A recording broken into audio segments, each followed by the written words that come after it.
Welcome to Equip Podcast Project, Beyond Borders, Stories of Strength, Real Voices and Real Stories. My name is Ahmed. My name is Marina. This project is part of Refugee Week celebrations. Here we explore the idea of community as a superpower by speaking with people who are actively supporting refugee and asylum seeker communities across Warwickshire. Our guest in this episode is Tracey Heggs, a lead volunteer supporting an asylum seeker hotel in Warwickshire through Equip. Tracey coordinates weekly ESOL sessions and plays a key role in organising a wide range of activities that support well-being and community building. She works closely with a team of volunteers to ensure sessions run smoothly and that newly arrived residents feel welcomed, supported, and a part of a caring environment.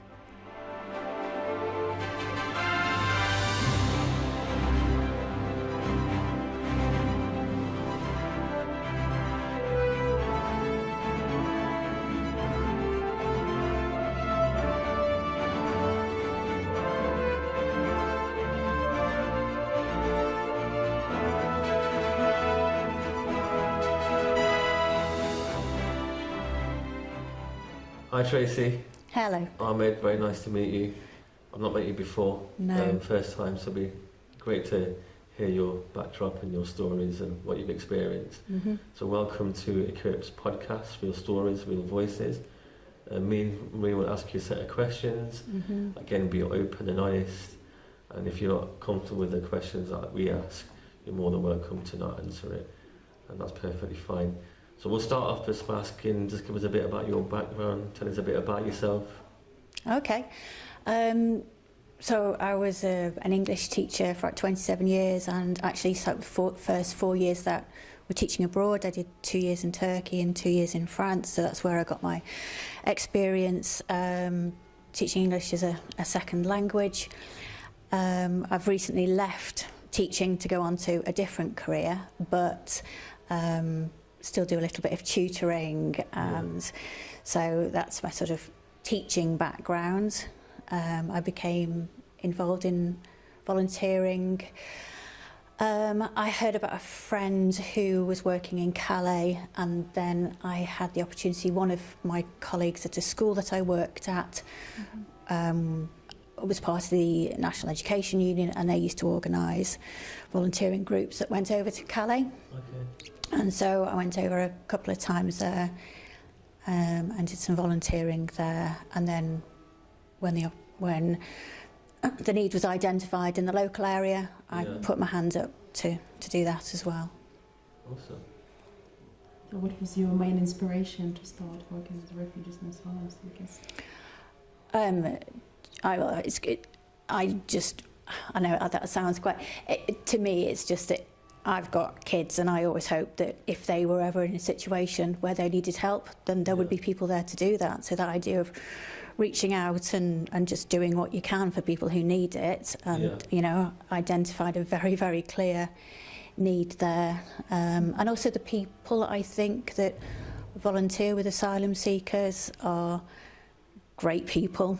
You know, they usually very, very busy people. They're usually people who are teachers as well, or full on, and they still find that space in their lives to do that, because it's for humanity, isn't it? I mean, I don't mean to sound like it's some grand idea like that, but you help where you can. And with a background in teaching locally, that's where I felt actually I can put this to use. Okay. So can you describe a moment or experience that really stayed with you for a while, volunteering? Something that you still think about? I think the first time I went to Calais, and the group there, after we'd taken part in the distribution, some of the guys were there explained their stories of how they actually ended up in Calais, and those moments stay with you when they explain how they had been on the wrong side of a civil war, or suddenly they'd been in the army and that had changed, and the horrendous situations that they had lived in, those personal experiences, I think mark you, they don't go away. Those. Okay. Is there some moment or a story or a memory that makes you proud of some of your achievement during years of your volunteering? I think recently, actually, volunteering teaching English and the conversation classes, when, you know, those light bulb moments as a teacher when they go, oh, I get that, but also the sense of achievement that you see in the guys when they are starting to understand and they're starting to learn, and that, you know, when they come up to you at the end of the lesson and they say, oh, you know, thank you, and they'll say, oh, what can we do next week, and they'll give you ideas for next week, and you just suddenly feel that you're part of that little community there, in a way. I think that's because there's a lot of negatives that go with it as well, don't you know? It's nobody's doing it to feel, I don't know, a not personal sense of achievement, but to know that you're helping. So actually, when you know that you're helping, and that's being recognised, you do feel a sense of, okay, I'm doing something worthwhile here. Yeah. So can you share a story about a person or situation that taught you something unexpected? I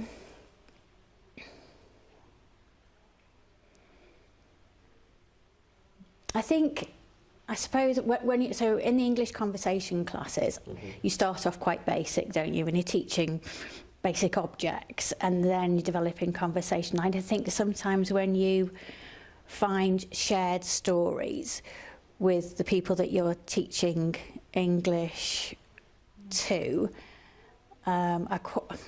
are quite special moments. So I think, what was your question about that change? Sorry, can you? Like sharing a story about a person or a situation that taught you something unexpected. Okay, so there was a particular guy from Syria. Is it okay to share? And he, after we'd done some English, because his English was excellent. I mean, he had a PhD in English. He was there because he'd been an NGO in Syria. Okay. And they knew that their right to reign was on hold, isn't it, because of current political situations. And he was teaching me a Syrian card game as we were chatting about his life in Syria and his hopes to volunteer at the local university, Coventry University, I think. Yeah.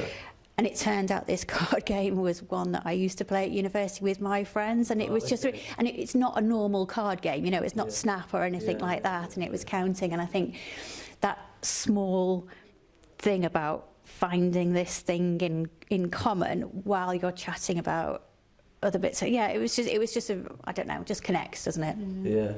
And then I beat him obviously at his own card game, so that made it even better. So you're a volunteer working with refugees and asylum seekers, and as well as that, you're the lead volunteer, so managing a group of volunteers and managing their schedules and many other bits attached to it. So if you could send a message, being based on your experience, if you send a message to future volunteers that work with refugees and asylum seekers, what would that be? To volunteer, to absolutely volunteer. I mean, we started off with the group which was with the NEU, helping with distribution, and then identified how just us being around for a couple of hours and then responding to the different needs and adapting. So now, you know, we've got a group we've dug over a bit of the garden for a bit of gardening. There's an exercise class, outdoor fitness class, weather permitting, each week. We've got an art project running. We play games. It's not just English. So if you think, you know, that's not something that I can actually do, even though anybody can help people learn English, because it's just conversation. I mean, sometimes the guys will come in and say, you know, can you teach us a past simple, present perfect continuous today? And I'll go, yes. And some of the other volunteers go, oh, it's absolutely fine. Just talk. But there's always a space for people who want to help. You just need to want to help.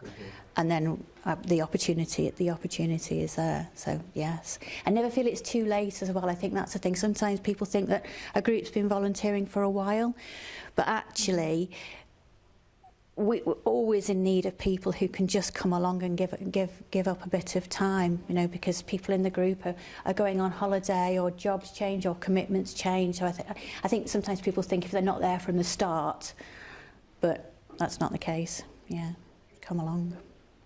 Do you have like a personal memory in relation to what you've done when it comes to volunteering? A personal? Emotional or a personal experience when you volunteered? How have you volunteered? As in how I feel about it. It can be tiring. Yeah. I think it can be emotionally tiring, but I always look forward to going. And actually, there's been times when we've not been able to go for one reason or another to the group that we work with at the moment. Yeah. And you do miss it. And obviously you don't form particularly, I wouldn't say friendships as such, because there's a constant turnaround of the guys that we're working with, but it's that sense of I don't know. I don't know what it's because there's so little time in our lives, aren't there, where you actually feel like you're doing something productive for other people, rather than working and paying into the system. Which I love my job. That's fantastic. But there's something else there, isn't there, about knowing that you're doing your bit. Yeah, so giving it back in terms of the knowledge that you have. Yes, yeah, that's a good way of saying it. Yes, a bit of paying it forward, giving it back. Absolutely. Yeah. And I think that you said you worked in Turkey as well. Yes. So you've obviously gained that culture awareness, knowledge, that you can implement that into their culture. Like you've worked with Syrians and Afghans and what have you. So you can, whatever you've gained there, you've known how to adapt to help and support them and understand them coming into the middle, basically, of the two. So you've gained a lot there, haven't you? And that's a really valid point, actually, because having worked in Turkey with predominantly teaching English to predominantly Muslim people, I'd already learned so much that then other volunteers coming along are learning as well. It's breaking down those barriers, isn't it? And I mean, I don't know if you may want to edit this out later, but there's a story where I was with a friend in the local shop, and some of the asylum seekers were in the shop, and they were like, "Oh, hello," and came up and shook my hand. And my friend turned around to me and said, "Oh, I thought Muslim people couldn't shake hands with women." What? And then he said, "But they were so nice and they were so friendly." And it's actually that one-on-one experience of these misconceptions and these weird ideas that people have. That actually the volunteering and being in the community is so important for. And it's good job that your friend was there, because then she could take on board the fact that, you know what, it's not like that. Whatever I've been told or whatever I've heard or read or seen, it's not like that at all, because my friend Tracey actually conversed, shook hands with Muslims or of that nature, and it's perfectly fine. They're just normal people. They're not aliens, I guess. So on that note, in relation to if your journey as a volunteer was a superhero story, what would your title be? If your journey as a volunteer was a superhero story, what would your title be? What would you call it? It's difficult to see that in a sort of superhero way. I like that idea that you said before about giving back and paying it forward. I think that's the story.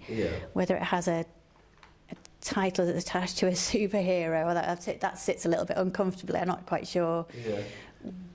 Because So I am allowed 2 days volunteering a year through work. Okay. And my work has been great as well. About when we were collecting coats, they allowed me to advertise it across the company, and and they said then, could I do a piece about how volunteering supports with the idea of fulfilment, and I said it's a tricky one because you're not doing it to feel that you are. I'm not doing it for. It doesn't make. Oh, I don't know how to explain it. I know what you're getting at. Same answers from this particular question, because the theme is superpower. It's quite difficult then, because you're doing it out of the goodness of your heart and will. So there's no intention of, oh, look at what I'm doing. It's a matter of, this is what I'm doing because I want to do it, not that I have to do it. So it's from that perspective, asking that question, we've had a mix of answers. So there's no right or wrong answer, to be fair. But it's also admirable the fact that you're doing it again with good intentions and not wanting anything back from anybody else. So I get it's a very tough question to answer, because you want to remain humble, because you don't want to be, oh, it's about me, it's about everybody else. Yeah. That we all collectively do the same rather than just me as an individual, if that makes sense. Yeah. It's about sharing and understanding, isn't it? But doing what is within, knowing, I suppose, that you can do something, I think, is the key, would be the superpower. Actually, everybody has a superpower to do this. Yeah. And it's about the resilience as well that you have, which also comes into volunteering, because, you do have to give your time and commitment. It's not for everybody. I think it's for certain people. To me, it's like the people that are volunteering, to me, they are superhuman, because you could be doing something else that would probably pay, for example, but you're doing it truly off your own back. Yeah. Which in itself is inspiration to anybody that wants to be part of it as well. And that again links that paying it forward, doesn't it? It's because I was inspired by somebody else who was doing that and realised that I could do that. Yeah. And then they facilitated that, which is what you guys do as well, isn't it? You're facilitating the support that we can put in. Yeah. So it's all part of that big picture, isn't it? We're all different parts of a puzzle, and we all fit together in our own little way. Yeah, absolutely. And that's the whole purpose of the podcast, in terms of the people that are going to view this. Right. And hear your stories and experiences, and everybody else that we've interviewed so far. They could be like, oh, hang on a second, I want to do that. I want to be part of that. Something big. Yeah. I mean, I want to be part of it already. Do you know what I mean? I'll sign you up for Sunday. Yeah, please do. I mean, again, we've spoken to about 7 or 8 participants so far, and it's overwhelming to hear, the things that you guys do. So again, the people that will be watching and viewing the podcast I'm sure they'll feel the same. Tracey, would you say you're making a difference, or what does making a difference mean to you? Yeah, the fact that the local asylum seekers would like us to come in more often, and I think it's for a variety of reasons, isn't it? It's because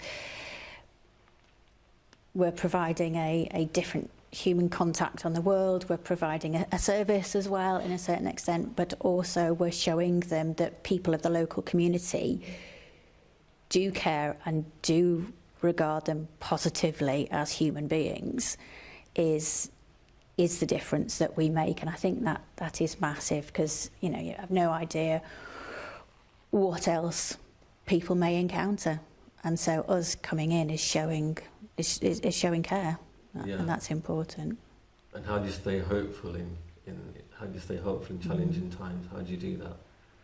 how do I do How that? do you stay hopeful in challenging times? We have a good, so our volunteer group is a really positive group. We've got a WhatsApp group, and we chat to each other. We sometimes have a debrief, because there are sometimes times where, you know, things are raised and it's important to talk about it afterwards. And I know you guys are there as well, because you've given us all the training resources. There's all places there that we can contact, so I know I can reach out to you, Harry as well, and each other. Yeah.